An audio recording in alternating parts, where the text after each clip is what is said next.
COVID changed a lot about how we taught this past year. And as I start my summer, I think back to some of the new routines that I started and that made a really big impact. In this video, I'm going to be sharing with you all 5 things that I started because of COVID and that I'm keeping. Hello everyone, my name is Bridget Spackman. I'm a multi-age teacher in Central Pennsylvania. So I teach 4th, 5th, and 6th grade learners across all subject areas. Before we jump into the video, I want to know, is there something that you started doing because of COVID and that you're keeping into the next year? Go ahead and leave those down in the comments below. I'm really interested in what you have to say. So the first thing that I started because of COVID are going to be digital anchor charts. Now guys, I love me a good anchor chart. In fact, I use them every single day in my classroom. However, some of the things that we were doing with routines and having students seated in desks all day long just didn't make it easy for me to have an anchor chart in the front of the classroom. My kids weren't allowed to get up and walk around, so I needed to find another solution so that my friends who were all the way in the very back of the classroom were able to see the content that I was putting on the anchor charts. So this is where digital anchor charts come into play. Now I use Notability and not GoodNotes, which is my personal preference for using for my digital planner and all things just personal use. And I use Notability because of the fact that my students have access to Notability on their iPads, and I really wanted to keep it consistent for them. So I open up a Notability page. It can be blank or it can be a graphic organizer, and I will complete it there by projecting it onto my projector. I do this by connecting an Apple TV to my projector itself, or you can use a dongle that will then have an HDMI connected to your iPad. This made it easy for my students to be able to see everything that I was doing on my iPad, and I had a bonus. I could save this as an image and then upload it into our LMS afterwards so that my students could all have access to the anchor chart when we were done. Now, some of the things that I really loved about using digital anchor charts is one, the less prep, because let's just be honest, prepping anchor charts is a lot of work. And a lot of the times I was finding myself creating my anchor chart right before I had to use it. Now with this, it makes it so easy for me to be able to create them as I'm planning out my lessons. But if you're also someone who is not as artistic like I am, then you can use different fonts, and you can also use different images that you find online that are free for use. So while I may not be getting rid of my paper anchor charts all the way, I definitely think using digital anchor charts is going to be something that I use consistently in my classroom in this upcoming school year, just so that I have less prep on myself and also allowing my students to have access to it once I'm done. Another great tip for using digital anchor charts is that you can also print them and also have your students take them back to their seats for those who need to see it along with their assignments that they're working on. So the second thing that I started are Thinkmarks. Now I created Thinkmarks as a guided bookmark for specific skills and strategies that my students were doing in reading and in writing. And my first intention with these Thinkmarks were to use them for my struggling students. Now, the bummer about this past year was that I wasn't able to really pull small groups. I couldn't have any movement in my classroom. And so my worry was that I would have multiple students who would need extra attention and assistance, and I wouldn't be able to get to them all at one time. So to do this and to be able to help my students with their assignments, I created Thinkmarks. And so with these Thinkmarks, I would basically have questions that would go along with the skill or strategy that we were learning for that day. I would laminate them, we would put them onto book rings, and students would collect them throughout the year. What made this so nice is that they continuously were able to use them as they were working on various assignments. So if they wanted to add something with characters, they would pull up the character Thinkmark, and so on and so forth.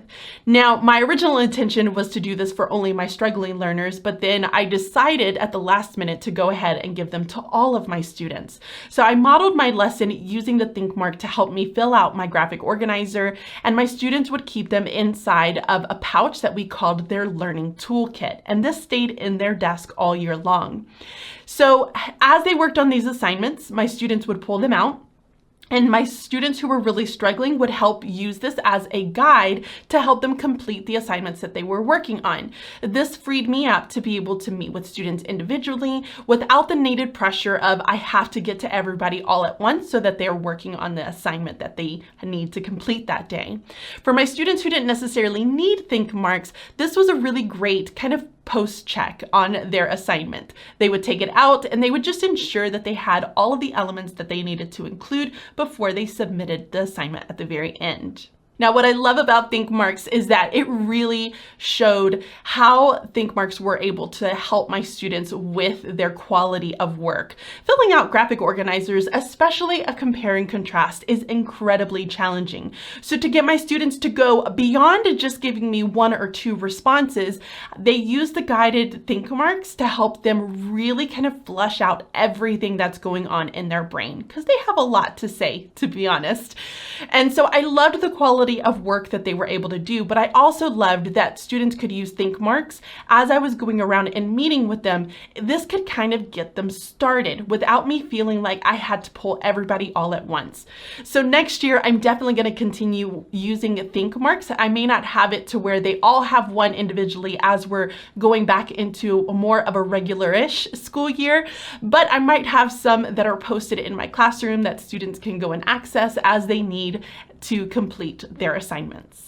Now, if you're interested in Thinkmarks, I have these all bundled up for you. You can follow the link in the description box and go and check those out now. So the third thing that I started because of COVID is going to be a choice board for independent work time.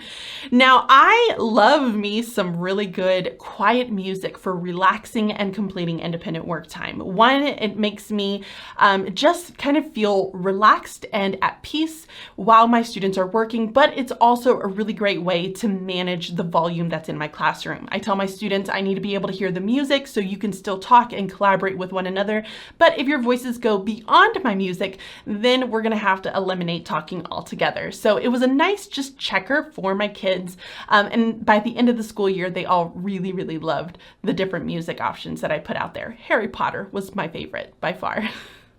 But one of the biggest challenges that I faced in teaching is just making sure that students are independent. And so what I mean by this is that they are capable of organizing their work, completing assignments on time, and knowing what they need to be doing in the long run. My choice boards really help to eliminate the whole dreaded question of what am I supposed to be doing during this time? I didn't have that at all. So to create a choice board, what I did is I opened up a Google Slide, and you can do this into your own Google Drive account. It's very, very easy. So once you open up a Google Slide, you are going to click on the background and give your background some color. I try to keep this very themey because that's just how I do things. And so if it was fall, I tried to stick with fall colors. If it was winter, I stuck with winter colors. If it was spring, I stuck with spring colors. I think you get the point by now. And then once you have your background, you're gonna create a new box. So you could do this with the text box tool, or you could do this by clicking on table and selecting just one little box. You're gonna stretch this out so that it looks like a tall rectangle. And inside of this rectangle, you're going to fill it to be white, and then you're going to title it Choice Board, and then you're going to list all of the assignments that your students need to be completing. Now, as we would go along the day, I would update this as my students were working. So we have ELA in the morning time, and I would add ELA assignments for that independent time. When we got to math, I would add the math assignments right underneath the ELA assignments. This would just kind of keep a running record of all of the to-dos that my students had for the day. Now, to add the music element, which is my favorite, you need to go and find one of your favorite just background sceneries with some quiet relaxation music. You can literally type that into YouTube, and a lot of different options are going to pull up. This one on Harry Potter are going to be my absolute favorite, and my kids loved it as well. So I will copy this link here, and then I will use the insert tool to insert the YouTube video. You can stretch it out to the width that you would like it to be. Whenever you are ready to present, you're going to present it to your board. I did this with my projector, and I had it connected to my laptop, and so my students would just be able to see it up front, and those kids all the way in the very back of the classroom would also be able to see the assignments that they had due. Again, it eliminates the whole, I can't see what I'm supposed to be doing. This helps to get rid of all of that. And so once I'm ready to present, I would hit present, press play on the video, and then allow my students to work. Now, I'm definitely going to be using this next year because I do love the music, and I really liked the fact that my students felt more independent. I didn't have as many questions about what they were supposed to be working on. I had the reduced number in missing assignments, and then I also had students who just needed that extra guidance in what they needed to get finished. So this really helped to take care of all of those just 21st century organization and time management skills that my students need help with. Now, with next year and things going back to normal, then a lot of what we're going to be doing in my class time is going to be around groups. And so I may need to add a couple more tables here so that I can allow for multiple group assignments and for my students to know exactly what they need to be working on. The fourth thing that I started because of COVID are going to be books on Kindle. Now, I love picture books. I have a bit of a problem when it comes to purchasing picture books for my classroom. But one of the things that I found really difficult and challenging was that in normal years, I would have my students come up to my small group area. They would sit in a circle. I would read a book, and everybody was kind of huddled and close together. This past year, I wasn't able to do that because of different restrictions that we had, so my students had to stay in their desk. And again, those friends all the way in the very back of the classroom really had a hard time seeing what was happening in the book. So to help eliminate this issue of my kids not being able to see, I would project my books. Now, originally, I started taking my physical copy of my books, and I would just use some form of a hover cam, or I would kind of rig my iPad to show the camera on the board. It was probably not the prettiest thing ever, but it definitely worked. And then I started to get the idea, oh my gosh, maybe I should try my Kindle on my iPad. So I started purchasing some of my mentor text on my Kindle, and then I would project it using the AirPlay on my Apple TV that was also connected to my projector, and I would display it up on the front board. So this way, all of my students could see what was happening in the book.